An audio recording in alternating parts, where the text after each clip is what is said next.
आवाजी समातुन ताई रेडियो वॉइस ऑफ सेंट लंदन।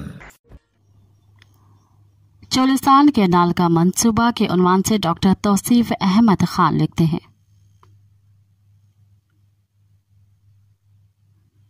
वफाकी हुकूमत की गलत हिकमत अमली की बिना पर चोलिस्तान कैनाल का मसला सिंध और पंजाब के दरमियान एक तनाज़े की शक्ल इख्तियार कर रहा है। अगर वफाकी हुकूमत ने चोलिस्तान कैनाल के मसले के हल पर फौरी तौर पर तवज्जो न दी तो ये मामला कालाबाग डैम की तरह एक तनाज़े की शक्ल इख्तियार कर जाएगा। सिंध की हुकूमत, सियासी जमायतों और सिविल सोसाइटी ने इस मंसूबे को मुस्तरद कर दिया है। हुकूमती इत्तेहाद में शामिल न होने वाले तमाम सियासी जमायतों बशमूल मुस्लिम लीग फंक्शनल और तहरीक इंसाफ के रहनुमाओं ने इस मंसूबे के खिलाफ एहतजाजी तहरीक मुनज़्ज़म करने पर इत्तफाक किया है। गुज़िश्ता जुलाई में सदर आसिफ अली ज़रदारी की ज़ेरे सदारत होने वाले आला सतह इजलास में चोलिस्तान नहर प्रोजेक्ट की मंजूरी दी गई थी। गुज़िश्ता माह सेंट्रल डेवलपमेंट वर्किंग पार्टी के होने वाले इजलास में हुकूमत सिंध के नुमाइंदे ने चोलिस्तान कैनाल मंसूबे पर एतराज़ किया था, मगर CDWP ने हुकूमत सिंध के एतराज़ को मुस्तरद कर दिया और इस मंसूबे को executive committee of the national economic council को रेफर किया गया था।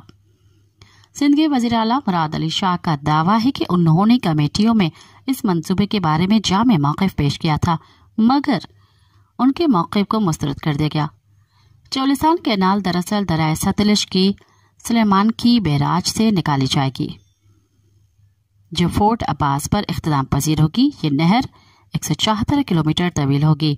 इस नहर से 120 किलोमीटर तवील मैरोड कैनाल को पानी मुहैया किया जाएगा। ये पानी ईस्टवर्ड मशरक की तरफ मुंतकिल होगा। इस नहर से चोलिस्तान की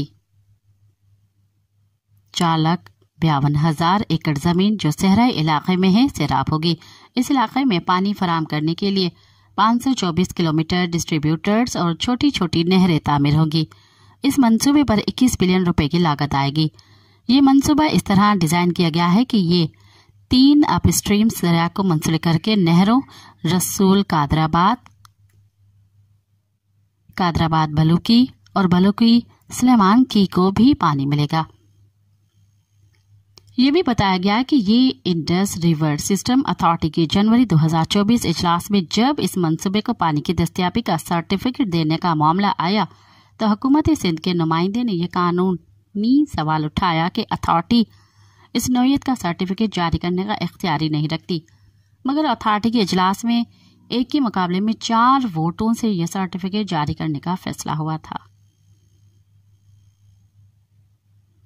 सिंध हुकूमत का मौक़िफ़ है कि आइन के तहत यह मामला मुश्तरका मफादात कौंसिल के सामने जाना चाहिए। सिविल सोसाइटी के फाल कारकुन पानी के मसले के माहिर नसीर मेमन के तहकीक के मुताबिक ये मंसूबे दरअसल सैलाबी पानी के लिए नहर की तामीर के लिए तैयार हुआ था, मगर फिर इस मंसूबे को पेरिनियल कैनाल में तब्दील कर दिया गया। पेरिनियल कैनाल की तारीफ यूं बयान की गई है कि ऐसा मंसूबा जो कई साल बगैर किसी रुकावट के जारी रहे। माहिरीन अपने आर्टिकल में मुसलसल ये सवाल उठा रहे हैं कि जब सैलाबी पानी मुयस्सर नहीं होगा तो फिर इतनी खतीर रकम से तैयार होने वाली नहर में पानी कहाँ से आएगा। ये तवक्का की जाती है कि सैलाबी पानी न आने की सूरत में पंजाब में से कुछ पानी चोलिस्तान कैनाल को मुंतकिल करेगा, मगर जब पंजाब में पानी की किल्लत होगी तो फिर क्या होगा। अखबार में शाया होने वाले एक रिपोर्ट से पता चला है कि प्लानिंग कमीशन ने हुकूमत पंजाब से इस बारे में तफसीलात मांगी थी ताकि नए कैनाल सिस्टम में पानी की मिकदार का फार्मूला तय किया जा सके। नसीर मेमन ने एक तहकीकी आर्टिकल में लिखा है कि हकीकी मंसूबे के तहत पानी का ज्यादा बहाव जून से अगस्त के महीनों में होता है। माहिरीन इस सवाल पर खास तौर पर जोर देते हैं कि क्लाइमेट चेंज के दौर में ये पेशगोई करना मुश्किल हो गया है कि भारत पाकिस्तान के दरियाओं में सैलाब कब आएगा। प्लानिंग कमीशन को भी इस तरह के एतराज़ात हैं। इस ज़मन में गुज़िश्ता साल आने वाले सैलाबी रैली का खास तौर पर जिक्र होता है। गुज़िश्ता अगस्त में भारत में शदीद बारिशें हुई, जिसके नतीजे में 10 से 14 अगस्त के दरमियान भारत से पानी का बहुत बड़ा रेला दरिया सतलज में दाखिल हुआ, जिससे 2 डैमों दरिया सतलज पर तामीर होने वाला हकाड़ा डैम और दरिया बयास पर तामीर होने वाला पोंच डैम भी پانی کا لیول خطرے کے تمام نشانات کو عبور کر گیا اور ان ڈیموں سے 80,000 سے 1 لاکھ کیوسک پانی سرحد عبور کر کے پاکستانی علاقے میں داخل ہوا، جس کی وجہ سے قصور اور اوکاڑا سے لے کر پاک پتن، لودھرا، بہاول نگر، وہاڑی اور بہاول پور تک کے علاقوں میں ایمرجنسی کی صورتحال پیدا ہو گئی تھی۔ ماہرین نے ستلج، بیاس اور راوی کے اخراج سے ہونے والے پانی کے اعداد و شمار کے تجربے سے یہ نتیجہ اخذ کیا ہے کہ دریائے سندھ میں پانی کی مقدار بتدریج کم ہو رہی ہے۔ ماہرین نے اس خدشے کا اظہار کیا ہے کہ اگر چولستان کینال کا منصوبہ فعال ہوگا تو دریائے سندھ میں پانی کی سطح اس حد تک گر سکتی ہے کہ دریا میں ہر طرف ریت کے ٹیلوں کا جال بن جائے گا، جس کے نتیجے میں انڈس ڈیلٹا میں پانی کی کمی کراچی تک کے علاقے کو متاثر کرے گی۔ ماہرین کہتے ہیں کہ دریائے سندھ میں پانی کی کمی سے نہ صرف انڈس ڈیلٹا ایکو سسٹم شدید متاثر ہوگا، بلکہ ماہرین یہ بھی کہہ رہے ہیں کہ دریائے سندھ میں ہر سال ہونے والی پانی کی کمی کا سب سے پہلا اثر کوٹڑی بیراج پر پڑے گا۔ ماہرین یہ بھی کہتے ہیں کہ پانی کی کمی کی بنا پر دریائے سندھ میں ریت کی سطح بڑھ رہی ہے، مگر کچھ ماہرین کہتے ہیں کہ دریائے سندھ میں ریت کی سطح بڑھنے کی ایک وجہ پانی کی کمی ہے۔ پانی کا مسئلہ پاکستان بننے کے ساتھ پیدا نہیں ہوا تھا۔ تاریخ کے اوراق پلٹنے سے حقیقت سامنے آتی ہے کہ جب انگریز دور میں نہری نظام قائم ہوا تو دریائے سندھ میں پانی کی کمی کا مسئلہ شروع ہوا تھا۔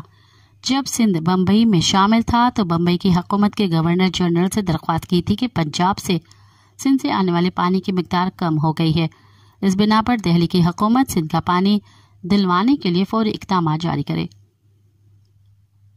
پاکستان بننے کے بعد اس مسئلے نے ایک نئی شکل اختیار کر لی۔ 1955 میں سندھ سرحد بلوچستان اور پنجاب کو ضم کر کے ایک صوبہ مغربی پاکستان قائم کیا گیا تو دارالحکومت لاہور بنایا گیا۔ 1 یونٹ کے دور میں پانی کا محکمہ بھی لاہور منتقل ہوا، اس کے ساتھ واپڈا کے ادارے کی طاقت بڑھ گئی۔ ایوب خان نے دریائے سندھ پر 2 ڈیم منگلا اور تربیلا تعمیر کیے۔ ایوب خان کی حکومت نے 1960 میں بھارت سے سندھ طاس منصوبہ پر دستخط کیے۔ یوں جو دریا پاکستان کے حصے میں آئے ان پر ڈیموں کی تعمیر سے سندھ کا پانی کم ہو گیا۔ جب میاں نواز شریف پہلی دفعہ وزیر اعظم بنے تو سندھ کے وزیر اعلیٰ جام صادق نے پنجاب، پختونخوا اور بلوچستان کے ساتھ پانی کے لیے فارمولے پر دستخط کیے۔ یہ اٹسا ایکٹ کہلاتا ہے۔ اس معاہدے سے سندھ کو وافر مقدار میں پانی ملنے لگا۔ سول سوسائٹی کے اراکین کا کہنا ہے کہ چولستان کینال منصوبے پر عمل درآمد ہوا تو کراچی کو پانی کی فراہمی متاثر ہوگی۔ کراچی شہر جہاں پہلے ہی پانی کا بحران ہے، اس میں مزید شدت آئے گی۔ جب بحیرہ عرب میں دریا کا پانی وافر مقدار میں نہیں جائے گا تو سمندری مخلوط مر جائے گی اور ہزاروں میل پر پھیلے ہوئے ساحل پر سمندر کا پانی قبضہ کر لے گا، جس سے نہ صرف لاکھوں افراد متاثر ہوں گے بلکہ پورا علاقہ خشک سالی کا شکار ہو جائے گا۔ اماجی سماعتوں تائیں ریڈیو وائس آف سنتھ لنڈن